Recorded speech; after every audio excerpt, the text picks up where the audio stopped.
नमस्कार सगळ्यांना. कसे आहात तुम्ही सगळे? आय होप सगळे मजेत असतील. तर आज मी तुमच्यासाठी एक नवीन रेसिपी घेऊन आलेली आहे. तर ती आहे शेवयांची खीर. आपल्या चॅनलला जर का कोणी नवीन असेल तर त्यांनी चॅनलला प्लीज सबस्क्राईब करून घ्या आणि त्याच बाजूला बेल आयकॉन असते त्याला पण प्रेस करून घ्या, म्हणजे अशा नवीन-नवीन व्हिडिओची नोटिफिकेशन तुमच्यापर्यंत येत राहील. तर आता मी कढई तापायला ठेवली. त्यानंतर त्यात घातले 1.5 चम्मचच्या आसपास मी तूप घातलेले आहे. त्यामध्ये मी घालणार आहेत आपले जे काजू, बदाम जे ड्राय फ्रुट्स असतात ना, ते मी त्यात टाकणार आहे. म्हणजे त्यांना आपण थोडंसं क्रिस्पीनेस आणणार आहोत. असं कच्चं घातल्यानंतर थोडीशी चव थोडीशी चेंज होते. त्यामुळे जर का आपण असं जर का तुपामध्ये जर का असं फ्राय करून टाकलं ना, तर आपल्या खिरीला आहे ना, चव एकदम छान येते किंवा त्याच्यातला जो क्रंचीनेसपणा असतो ना, तो खूप छान येतो. आपण जेव्हा खीर खाणार आहोत, तेव्हा एकदम ते असं क्रंच आपल्या दाताखाली येतं ना, तेव्हा मग ते खायला छान वाटतं. कारण आपण थोडीशी खीर अशी पातळसारखी असते आणि त्याच्यानंतर हे काजू बदाम जेव्हा आपल्या दातांखाली येतं क्रंचीनेससारखं, तेव्हा एकदम छान वाटतं. त्यासाठी मग तुम्ही असं काजू बदाम आधीच फ्राय करून घ्या, म्हणजे छान लागतं. त्याच्यामध्ये तुम्ही पिस्ता पण घालू शकतात किंवा तुम्हाला मनुके घालायचे असतील, तर मनुके पण तुम्ही घालू शकतात.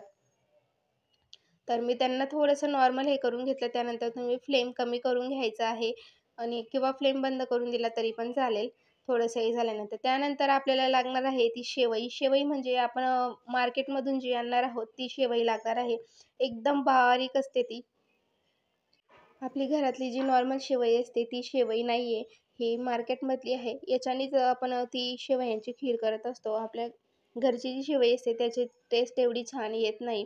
ही एकदम बारीक असते, म्हणजे आपली जी बारीक शेव जी असते ना त्याच्यापेक्षा पण एकदम बारीक असते. ऑलरेडी ती भाजलेली आहे, पण तिला अजून तूपमध्ये व्यवस्थित भाजून घ्यायचं आणि तिला सतत ढवळत राहायचं आहे. तिला असं सोडायचं नाही. तुमचं जर का नॉनस्टिक कढई असेल, तर तुम्ही असं लाकडाचं उलथान घ्या किंवा आणि तुमचं जर का स्टीलची कढई असेल, तर त्याला काही हरकत नाही. पण असं स्टीलचं जर का घेतलं असं नॉनस्टिक कढईमध्ये, तर आपली कोटिंग निघण्याची शक्यता असते. त्यासाठी मग तुम्हाला सजेस्ट करते, की तुम्ही स्टीलचं उलथान घेऊ नका. असं लाकडाचं असेल, तर लाकडाचंच घ्यायचं. त्यानंतर तिला सतत असं हलवत राहायचं, नाहीतर मग आपली शेवई जी आहे, जी कडेला असते किंवा ज्या खालच्या साईडला असते, ती जळण्याची शक्यता असते. त्यासाठी मग त्याला असं सतत ढवळत राहावं लागतं. असं त्याला व्यवस्थित तुम्ही कमी तूप पण घातलं तरी पण चालतं. आता पहा, माझे लो फ्लेमवर आहे, तरी पण एकदम छान लवकर भाजून झालेलं आहे. जास्त वेळ नाही लागत, 5 मिनिटात लगेच भाजून होतात. त्यानंतर असं थोडं-थोडं करून असं तुम्ही त्यात दूध घाला. फ्लेम कमी ठेवायचा आहे आणि तेव्हाच तुम्ही दूध घालायचं आहे त्यात. आता मी हे अर्धा लिटर दूध घेतलेलं आहे आणि 1 वाटी शेवई घेतलेली होती. तर तुम्ही दूध तुमच्या अकॉर्डिंग घेऊ शकता किंवा तुम्ही दूध पाणी मिक्स करून पण घेतलं तरी पण चालेल किंवा नुसतं दूध पण घेतलं तरी पण चालतं.